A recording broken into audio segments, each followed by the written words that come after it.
Make no mistake about it, we are in a housing crisis. That's a fact. But it's not the kind that you might be thinking of. So let's get into our April 2023 market update and I'll break it down for you.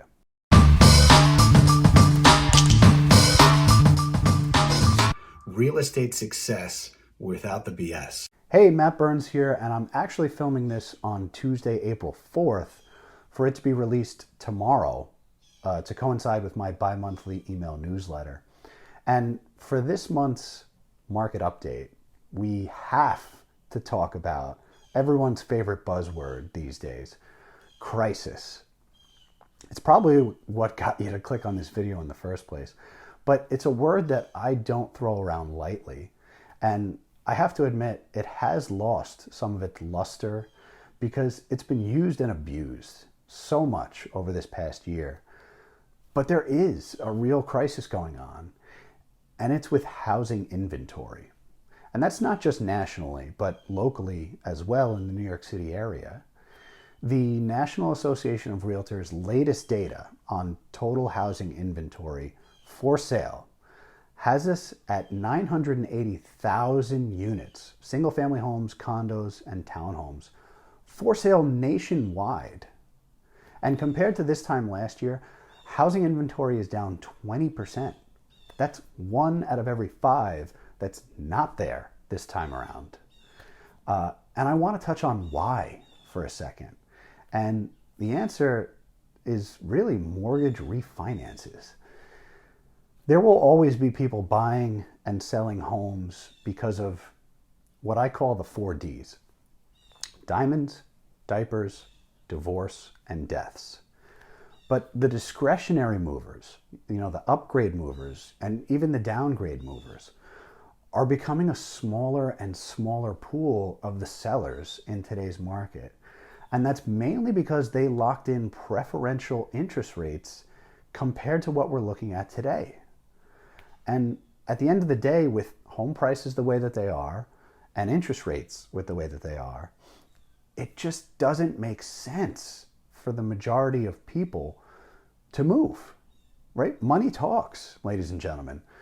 This is a real crisis, and it's affecting every aspect of the home buying process right now, including the return of multiple offers and bidding wars. And mostly that's for hot houses in hot neighborhoods. But that's even with interest rates hovering around 6.5%. And the rates just haven't gone up enough to counterbalance the lack of inventory. And the concerning thing for me is that if rates continue to go up, doesn't that just reinforce those people who would be upgraders or downgraders to stay put even more so? I think this is going to be the case for the foreseeable future, at least through the end of this year. So I hope that gives some clarity as to what's going on right now in the market. Don't be surprised at prices going up slightly for the properties with the most utility, because supply and demand, right? The largest demographic of home buyers right now are the millennials, my people, right? We are at the age of getting married, starting families.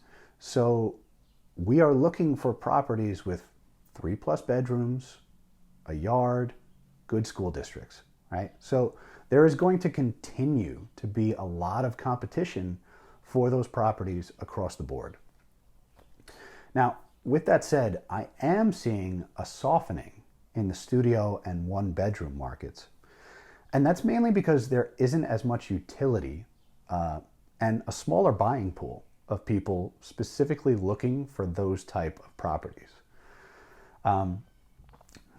Again, certain results may vary depending on area, but the bottom line for anyone looking to make a move in real estate, for buyers, know your budget inside and out. And if you're looking for your standard, good condition, good neighborhood, 3-bedroom house with a yard, prepare yourself for a competitive market, especially in the $500,000 to $800,000 price range. And make sure you partner with a professional, top-notch agent. This is where The good agents shine and get results, and the rest go back to their 9 to 5s. And sellers, if your house shows well and you're priced right, you will get top dollar in today's market. The trick is knowing what your next step is and what your next move is, and to have a strategy in place to get you there, because you're probably going to face similar issues. Although hopefully with a ton of equity from the sale of your home to throw at whatever new place, and that could get you above the competition. But as always, if there's anything I can do to help or give you guidance, that's what I'm here for. So please don't be shy to reach out. I hope you have a blessed Easter, and I'll see you soon.